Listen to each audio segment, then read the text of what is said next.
Greetings everyone, it's Lights and Gear, and I have an AceBeam AA flashlight here under the microscope. This is a little different and something that I haven't seen from AceBeam among the lights that I have been reviewing for them recently. This is the, well, I guess it's kind of a play on words. It's a pocket light, or a pocket light, or however you want to pronounce it.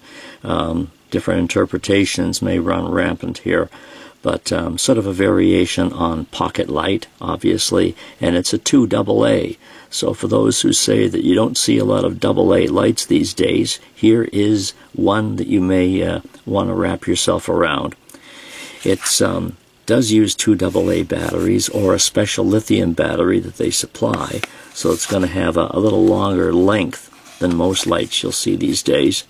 Not a lot on the packaging here, so let me just open the box and slide it out. Not much in the way of accessories here because it is a very simplified flashlight. It's USB rechargeable, or at least the battery is, if you care to go that route.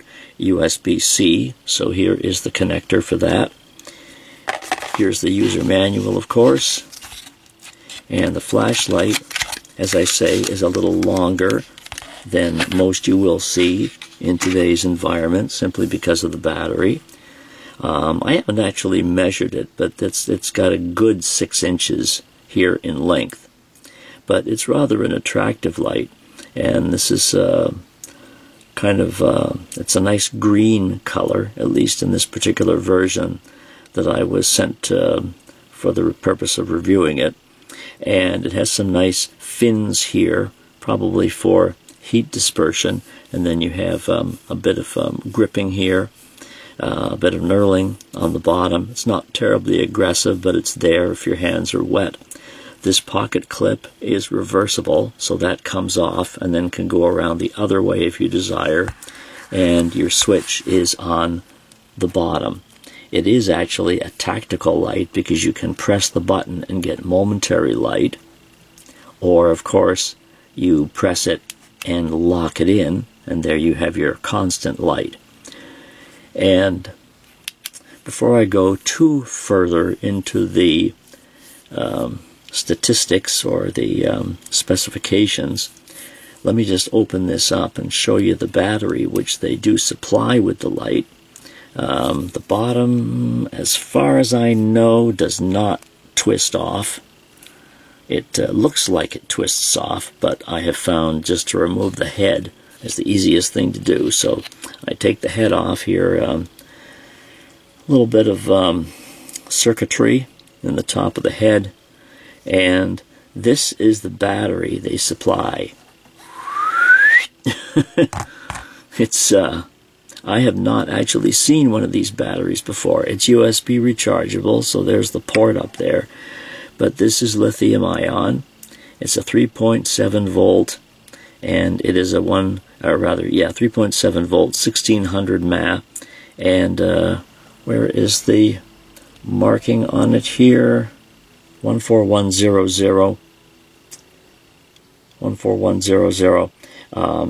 This is a, so anyway, I have not seen a rechargeable lithium battery of this type before, so this is a new animal for me. But it is lithium ion, so it'll bring out the brightest that the flashlight is capable. Now, when you do plug the switch in here, or the port to charge it, you will get a light on the top here. So when you go to plug this in with the USB to charge the battery, it'll be red like this, and then it'll turn green once that charge is complete. So that's your battery right there, and the charging process of that. So the flashlight will also run on standard batteries. It'll run on 2 AA, or it'll run on 2 NiMH.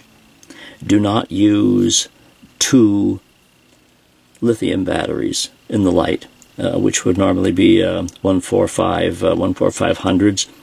Absolutely do not use 2 of those. You can only use 1 of these, or 2 1.2 volts or 1.5 volts. So just remember that. I'll open up the manual here just to give you the stats on the light.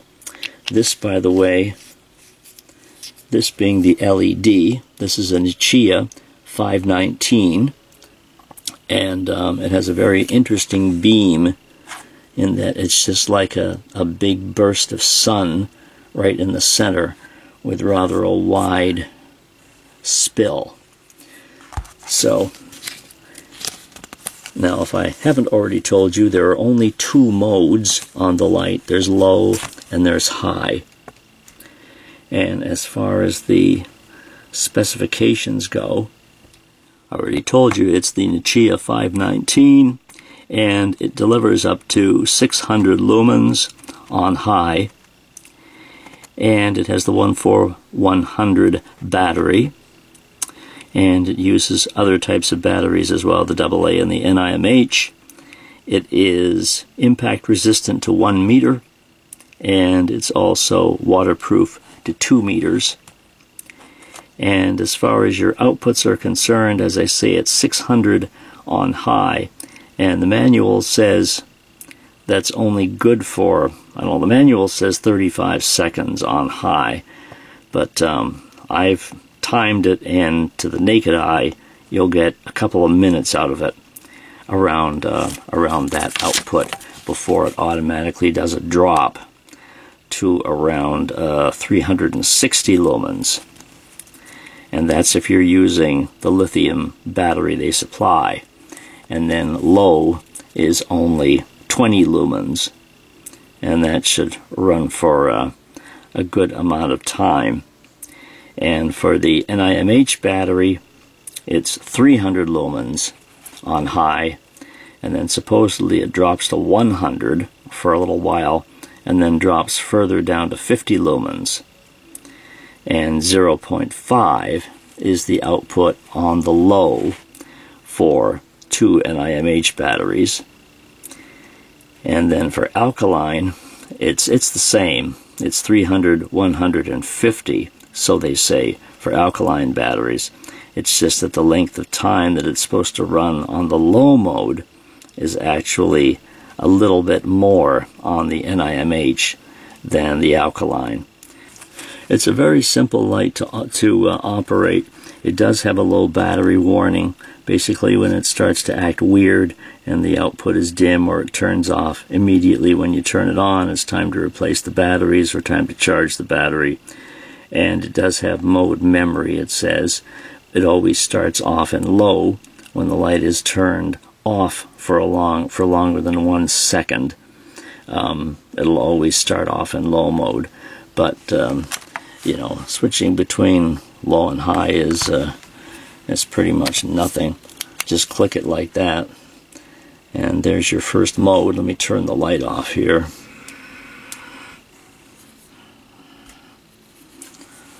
And low mode in complete darkness is pretty bright.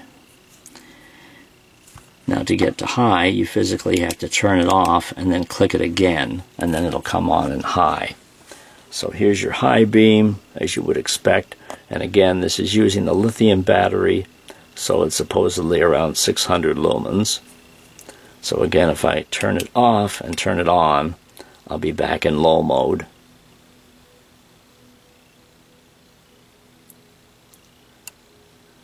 Let me do a quick comparison for you here. So here is high using the lithium battery, and from the magic of editing, here is high using 2 NIMH batteries. So I think you can possibly see the difference there between the two types of batteries, and the output should be about half, 300 lumens for this mode on the NIMH, and 600 using the lithium batteries.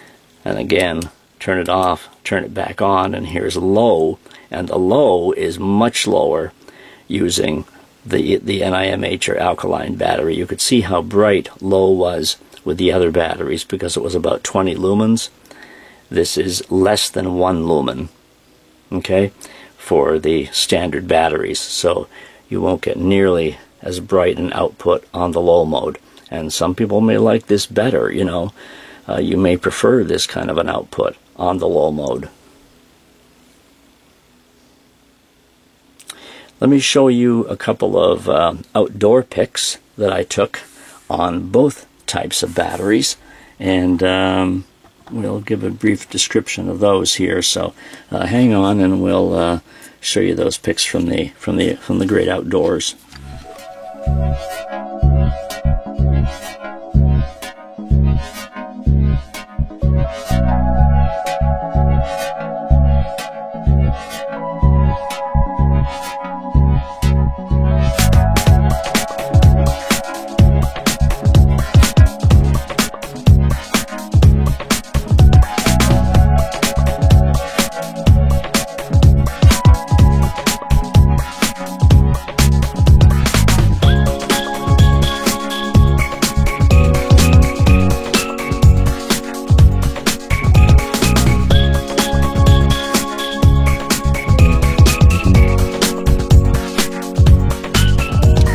Okay, so there you have it.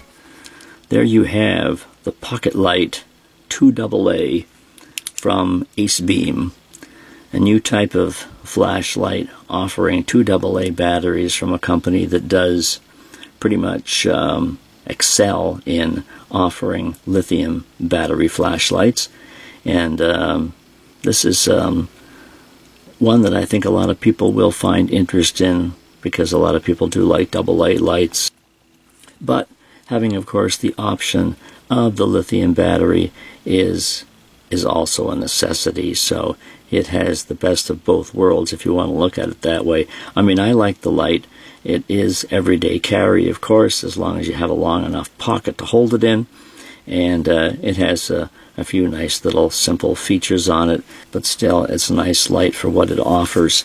And if you'd like to check out the link below, you can certainly pick one up and enjoy it or give it away as a gift. AceBeam PocketLite 2AA, furnished for me from my friends at AceBeam for the purpose of this review. Any questions or comments, let me know below. And you can also visit lightsandgear.com for lots of reviews of flashlights, batteries, and chargers. You have yourself a great day. We'll talk to you soon. Take care. Bye-bye.